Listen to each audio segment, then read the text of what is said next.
Hello, thank you so much for joining us today as we present Fourth Wall Music's first concert of the 2020-2021 season. It has definitely been an unusual year.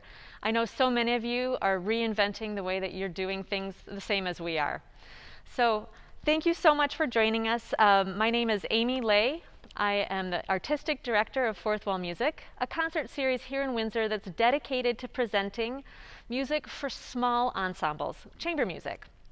And we like to present this in a way where we delve into the meaning behind the music and think of interesting ways that we can help you connect to what you're listening to. We're basically trying to take down the wall between the audience and the performer, even when that wall is the computer screen that's in front of you right now. So pay it no mind as we delve into the music of 1945. So 75 years ago, the grueling 6-year World War II finally came to an end. And we have gathered together a group of fantastic local musicians who will be talking about some of the composers of the music as we ask the question, how did the music of 1945 reflect the people and the events of that time, and what does it mean for us today?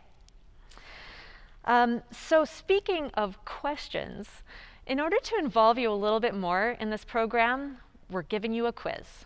I know you thought you were just going to sit back and relax and listen to beautiful music, but no, actually that's exactly what we would like you to do. But if you're interested, we are going to be asking and answering some interesting questions about this time period, and you can follow along by downloading our quiz on our website.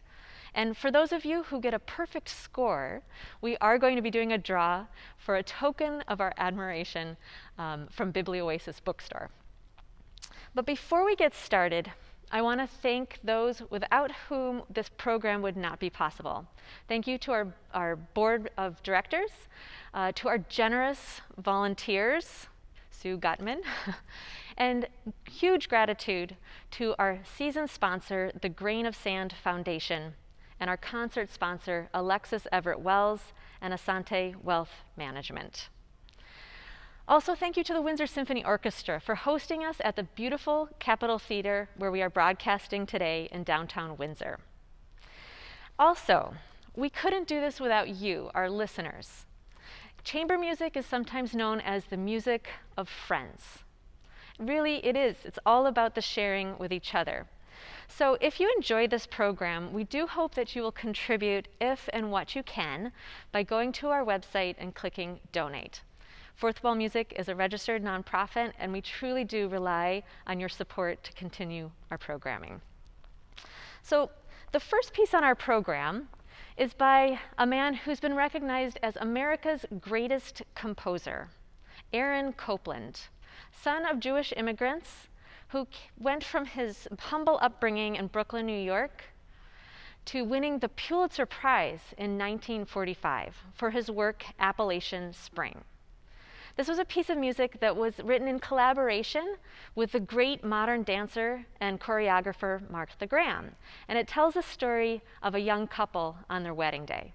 And in 1945, you can imagine that the people who listened to this music could hear the hope, the light at the end of the tunnel, looking forward to a time of unity and coming together again, all things that I know everyone here can also relate to. So this piece was originally written for a full orchestra. And if you're interested in hearing that version, you're in luck because it actually is on the Windsor Symphony's digital subscription this season. But here today, we're offering a more intimate arrangement for solo piano, performed by Mike Karloff in his home studio. Before we get ensconced in beautiful piano music, we're going to show you a quick video that will give you an idea of what the ballet originally looked like, and then a very short end of an interview with Copland himself. Enjoy.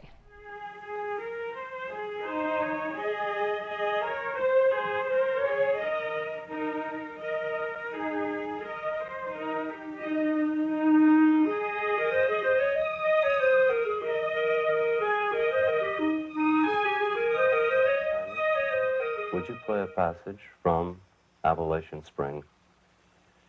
Well, I could try it. I haven't played Appalachian Spring myself at the piano in a long time, and it wasn't written for piano, but I'll take a chance. Voice of the master. That's what we want.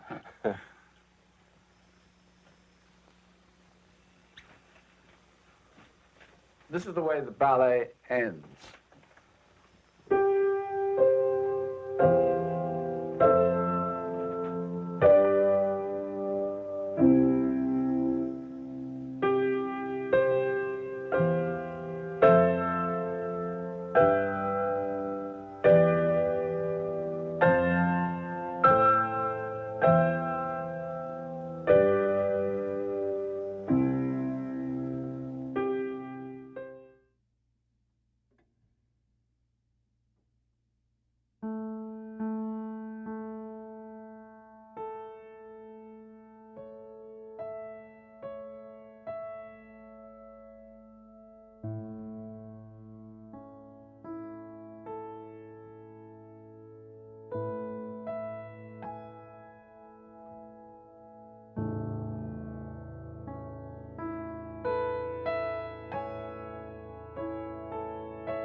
That is truly one of my favorite moments in music. Thank you so much, Mike.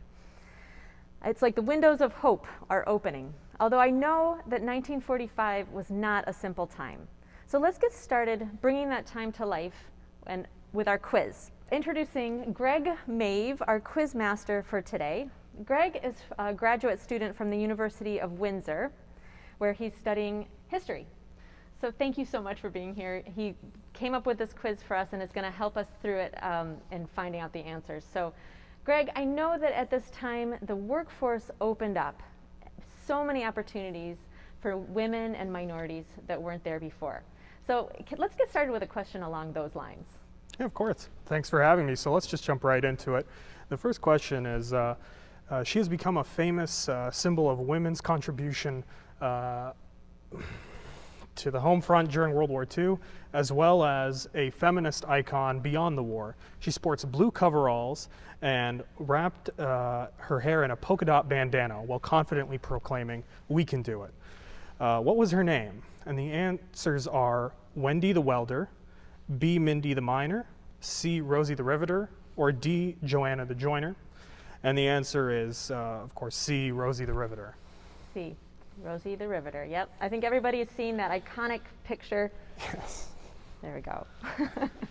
Although there's not as much muscle there as in the picture. And our second question for the day.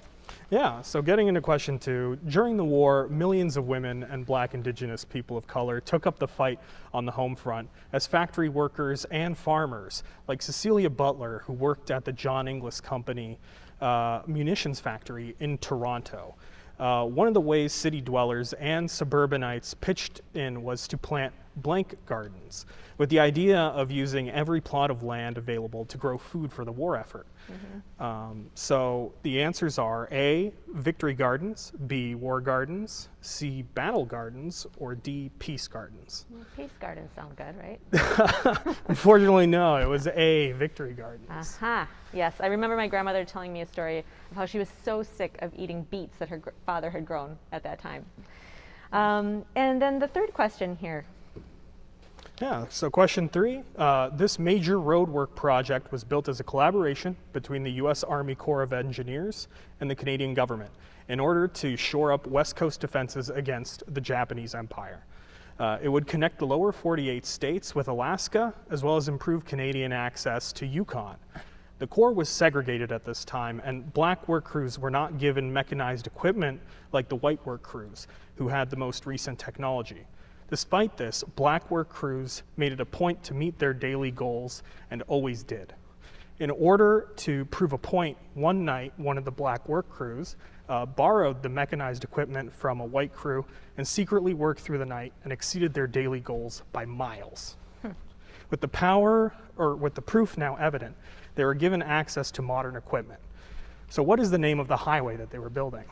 And the options are A, the Yukon Highway, B, the Northwest Highway, C, the War Highway, or D, the Alaskan Highway. And the correct answer is D, the Alaskan Highway. Alaskan Highway. Yeah, I think it's so interesting how at this time, when people were fighting against fascism, the contradictions between our ideals of democracy and the truth and the reality and the terrible treatment of racial minorities was really highlighted at that time. So I'm wondering if you can tell us a little bit about the music of that time and how it was given a bit of a broader voice. Yeah, of course. So the music industry, of course, was also mobilized for the war in order to keep morale high on the front lines and at home. So since this was a time when the radio was becoming more commonly available, music became a powerful tool in the war. Many artists created special recordings just for the army, and many factories played music over their loudspeakers to keep spirits up. One of the popular genres with roots in the African American community gained prominence during World War II. So the question is, what was that? And the options are A, rock and roll, B, classical, C, folk, or D, swing. And the correct answer is D, swing. Swing, yep. All right, thank you so much. And to get things swinging a little bit here with some jazz and pop that I'm sure touched the hearts of the people in 1945, we have the young and talented graduates of the University of Windsor School of Creative Arts, the Coffee House Combo.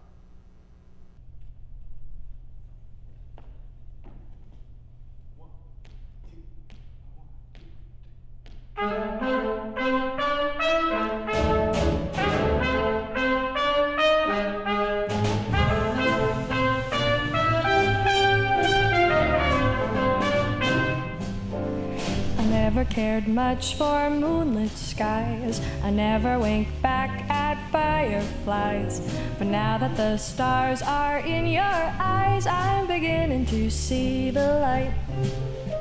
I never went in for afterglow or candlelight on the mistletoe. But now when you turn the lamp down low, I'm beginning to see the light. Used to ramble through the park, shadow boxing in the dark. Then you came and caused a spark. That's a 4-alarm fire now. I never made love by lantern shine. I never saw rainbows in my wine. But now that your lips are burning mine, I'm beginning to see the light.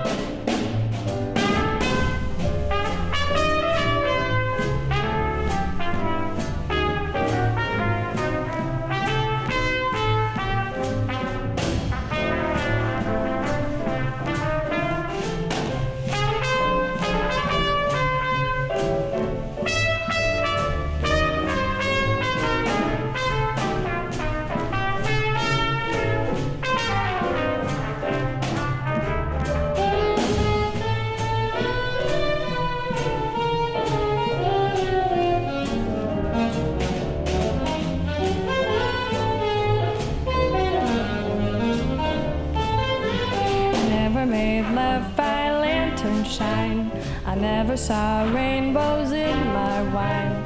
But now that your lips are burning mine, I'm beginning to see the light. Oh, I'm beginning to see the light. I'm beginning to see the light.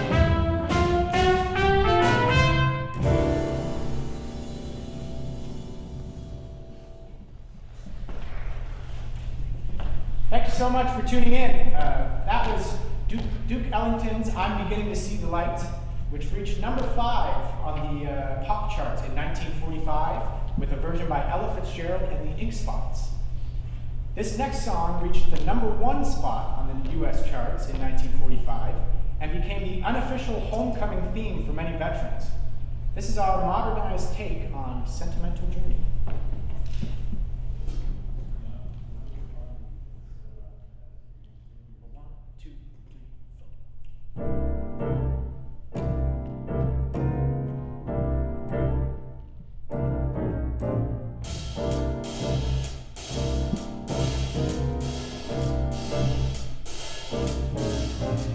Gonna take a sentimental journey.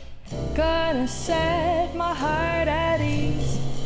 Gonna take a sentimental journey to renew old memories. Got my bag, I got my reservation. Spent each dime I could afford. Like a child in wild anticipation, long to hear that all aboard. 7, that's the time we leave at 7. I'll be waiting up for heaven. Counting every mile of railroad track that takes me back. Never thought my heart could be so yearning. Why did I decide to roll? Gonna take a sentimental journey home.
sentimental journey.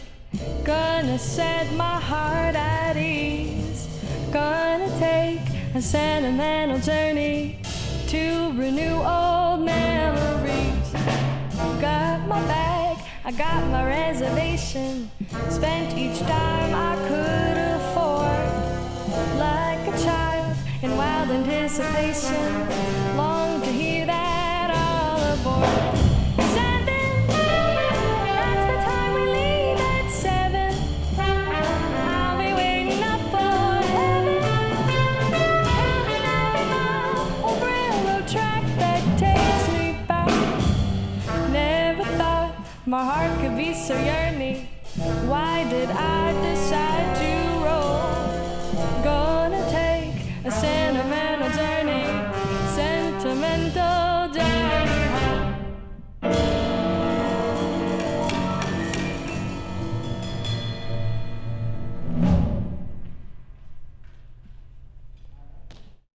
All right, so I just want to tell you that clapping at home is totally acceptable.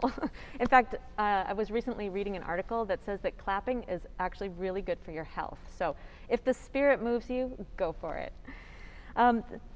But as we go on, the truth is that 1945 was bittersweet for so many people who had experienced unimaginable losses.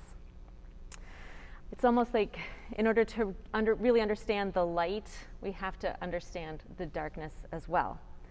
So Greg, I was wondering if you could share some questions about the great sacrifices that were made in the years leading up to this point, the final ending of World War II. Yeah, of course. So starting from the beginning, at least on the Pacific side, this was among the major battles Canada participated in the Japanese theater of World War II. This was the first battle. The Canadians expected simple guard duty, but were caught off guard by the Japanese invasion in December 1941, the same morning as Pearl Harbor, actually. And so the Canadian and British defenders fought valiantly against the Imperial Japanese Army, and the Allied forces in this city were ultimately forced to surrender and spent the remainder of the war in brutal Japanese prisoner of war camps. And so where did this battle take place? The options are A, Nanking, B, Beijing, C, Hong Kong, or D, Port Arthur. And the answer is C, Hong Kong. Okay. So question 6 is, due to all the dangers of the mid-Atlantic crossing during World War II, this service had the highest percentage of casualties during the war. 1 out of 7 service members would lose their lives. And so the options are A, the Royal Canadian Navy, B, the Merchant Marines, C, the Royal Canadian Air Force, or D, the Canadian Army. And the answer is B, the Merchant Marine. Merchant Marines. So going into the next question, the Holocaust was the Nazi attempt to exterminate the Jews of Europe. About 6 million would die from the genocide, and many millions more were displaced across the globe. The final solution, which the Nazis set up, was a series of concentration and extermination camps where Jews and other groups the Nazis hated would be executed or worked to death.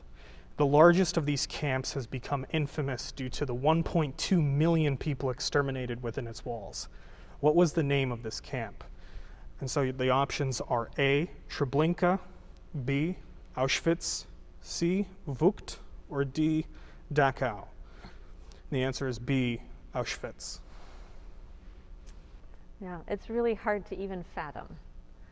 I find the role that music played, even in Nazi-occupied Europe, is truly fascinating. I think for many of the victims, music was one way that they could assert their humanity, and that was certainly the case for the composer of our next work that we're going to present, a young, promising composer from Czechoslovakia who actually wrote this piece of music while in a concentration camp. So to tell us a little bit more about this composer, and then to perform this beautiful work of music here in 2020, keeping it alive, I'd like to introduce Dr. Bruce Kotowich. In preparing these works by Pavel Haas, the practice and the research has brought such a depth of knowledge and respect for these works. The 4 Chinese lyrics were written in Terezin in 1944, just before his murder and execution in Auschwitz. Pavel Haas was born in 1899 in the small Czech town of Brno. He had a younger brother, and both of them grew up in the Brno area. Pavel Haas was a student and a follower of Janacek's style of composition and use of national themes. In 1939, Haas felt that for his family's safety, that he needed to divorce his wife, who was of Russian ancestry, so that she and their daughter would not be threatened by the possibility of being taken to one of the concentration camps.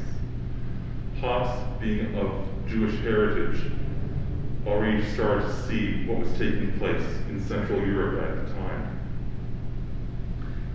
The pieces that Mike and I will be performing for you are 2 movements from this collection of 4 Chinese songs.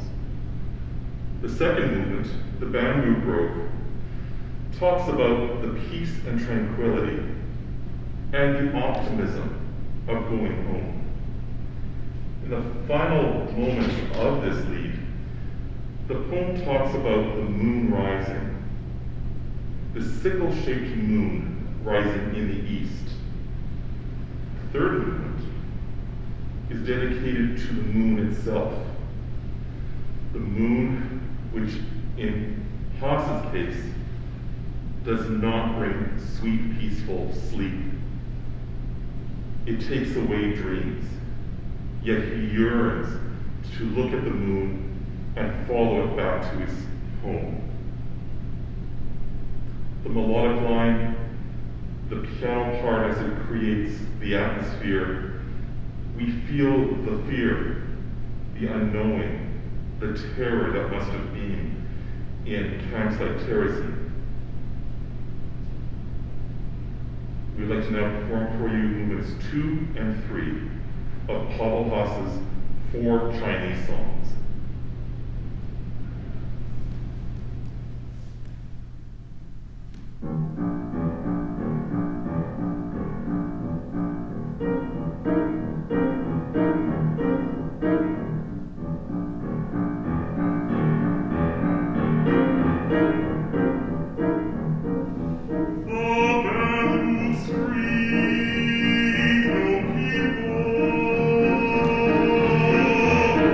Here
Thank you so much, Bruce, Mike.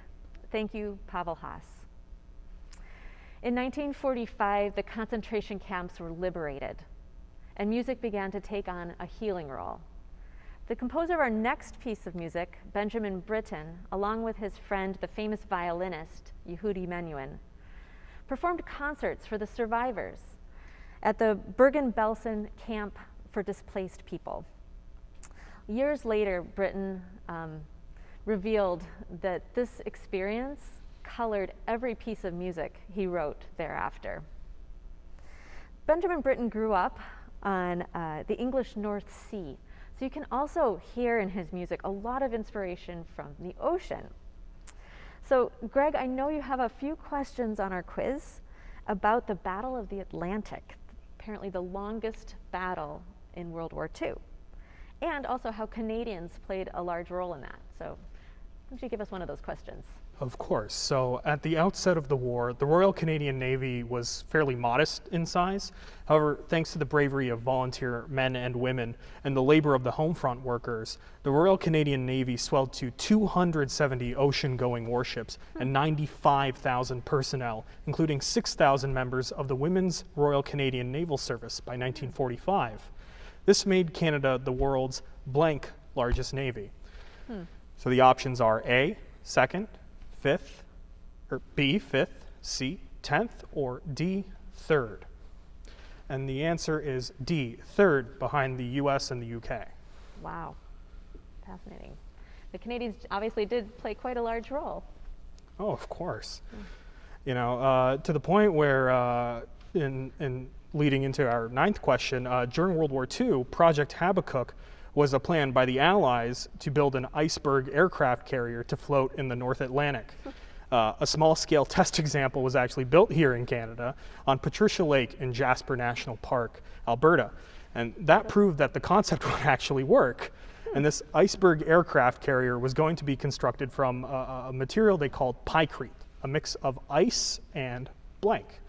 Okay. So the options are A, steel rebar, B, concrete, C, sawdust, or D, Kevlar. The answer is C, sawdust. No kidding. Ice and sawdust. I would not have known. Well, thank you so much, Greg, for leading us through some of this history.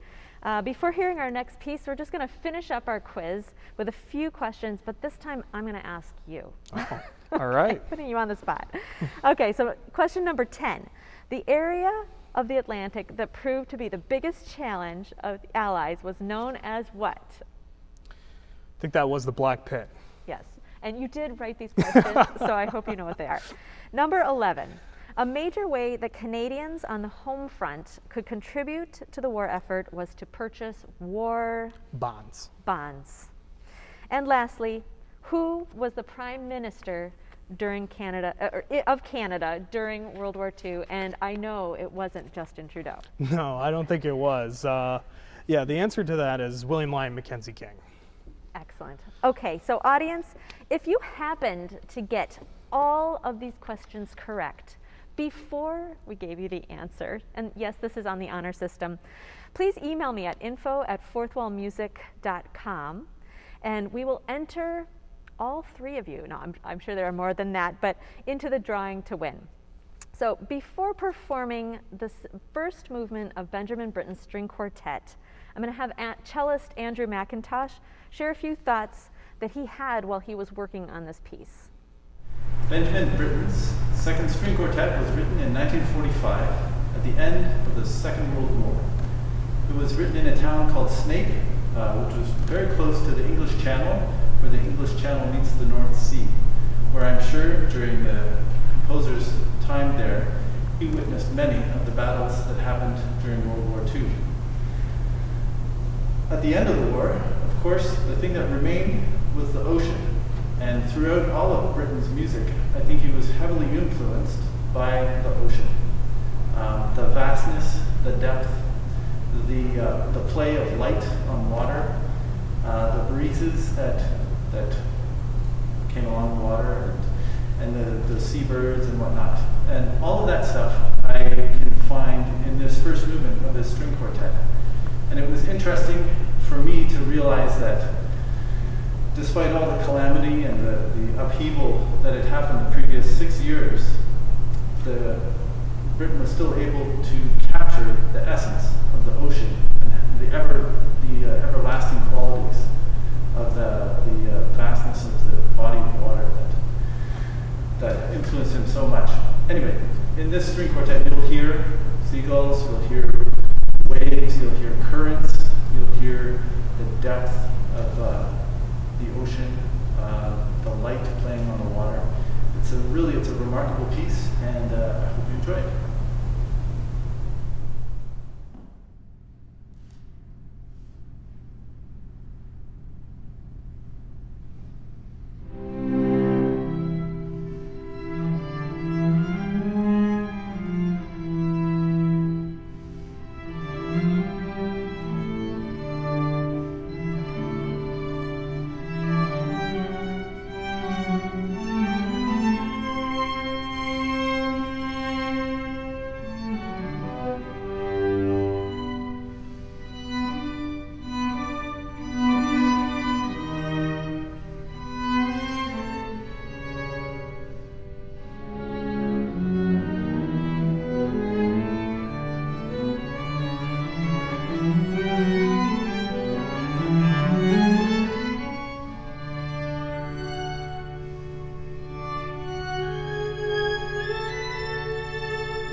Thank you so much, Min, Sarah, Roman, and Andrew.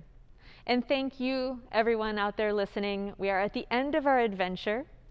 I have to say, I would prefer to be seeing you in person, but we've made the most of it, and I know those days will come soon. So I do hope you will join us at our next program on January 24th. We'll be pairing with Literary Arts Windsor to read you some stories and pair it with music about winter. So to send you all off on a positive note, once again, the Coffee House Combo. Thank you. So thank you all again for tuning in at home, and thanks to Amy and the team at Fourth Wall Music. We're going to finish our set with another pop tune from 1945, which reached number 2 on the charts. So take care, and remember to always accentuate the positive.